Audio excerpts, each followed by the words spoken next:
ایک غریب آدمی تھا رحمان، وہ ایک چھوٹے سے شہر میں رہتا تھا۔ اس کی زندگی بہت مشکل تھی، دن بھر محنت کرتا مگر پھر بھی گھر میں اکثر فاقے رہتے۔ کئی بار ایسا ہوتا کہ رات کو بچوں کے پاس کھانے کے لیے کچھ نہ ہوتا، لیکن رحمان پھر بھی اللہ پر بھروسہ رکھتا تھا۔ ایک شام گھر میں صرف ایک آخری روٹی بچی تھی۔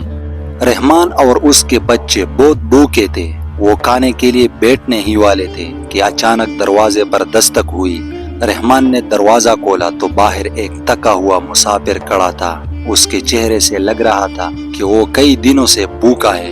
مسافر نے کمزور آواز میں کہا، کیا مجھے کچھ کھانے کو مل سکتا ہے؟ رحمان ایک لمحے کے لیے خاموش ہو گیا۔ ایک طرف اس کے بھوکے بچے تھے اور دوسری طرف ایک اجنبی مسافر، مگر پھر اس نے بغیر کچھ سوچے اپنی آخری روٹی اٹھائی اور مسافر کے ہاتھ میں دے دی۔ مسافر نے حیرت سے رحمان کو دیکھا، دعا دی اور چلا گیا۔ رحمان خود بھوکا سو گیا، لیکن اس کے دل میں سکون تھا۔ اگلی صبح پورے شہر میں ایک عجیب اعلان ہوا۔ لوگ گلیوں میں جمع تھے۔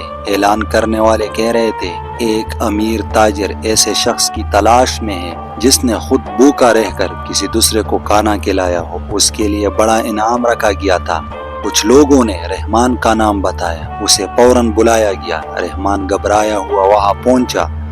امیر تاجر نے اسے دیکھا اور کہا، کل میری جان ایک نیک انسان کی وجہ سے بچی۔ بیس بدل کر سفر کر رہا تھا، راستے میں بہت کمزور ہو گیا تھا، پھر ایک شخص نے اپنی آخری روٹی مجھے دے دی۔ یہ سن کر رحمان حیران رہ گیا، اس کی آنکھوں میں آنسو آ گئے۔ اسے سمجھ آ گیا کہ اللہ نیکی کو کبھی ضائع نہیں کرتا۔ مگر اسی دن ایک اور عجیب واقعہ پیش آیا۔ اچانک شہر کے درمیان سے لوگوں کی چیخیں سنائی دینے لگی۔ لوگ بھاگتے ہوئے ایک پرانے مسجد کی طرف جا رہے تھے۔ بارش کی وجہ سے مسجد کی ایک پرانی دیوار گر گئی تھی۔ جب لوگ وہاں پہنچے تو ملبے کے نیچے ایک صدیوں پرانا صندوق ملا۔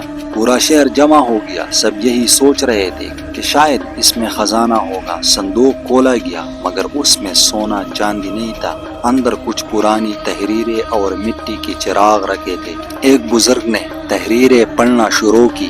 وہاں لکھا تھا، زمین والے جب ایک دوسرے پر رحم کرتے ہیں تو آسمان کے رحمت کے دروازے کھل جاتے ہیں۔ یہ سن کر ہر طرف خاموشی چھا گئی۔ رحمان کو لگا جیسے یہ پیغام اسی کے لیے تھا۔ اس نے فوراً فیصلہ کیا کہ وہ یہ انعام صرف اپنے لیے استعمال نہیں کرے گا۔ وہ لوگوں کے سامنے کھڑا ہوا اور بلند آواز میں بولا، آج سے میری دکان پر جو بھی ضرورت مند آئے گا میں اس کی مدد کروں گا۔ جو ننگے پاؤں ہوگا اسے جوتے مفت ملے گی۔ لوگ اس کی بات سن کر حیران رہ گئے۔ غریب ہونے کے باوجود اس کا دل امیر تھا، لیکن شہر میں کچھ ایسے لوگ بھی تھے جن کے دلوں میں حسد بھرا ہوا تھا۔ انہیں رحمان کی عزت اور لوگوں کی محبت برداشت نہیں ہوئی، اور اسی رات کچھ لوگوں نے رحمان کے خلاف ایک خطرناک منصوبہ بنانا شروع کر دیا۔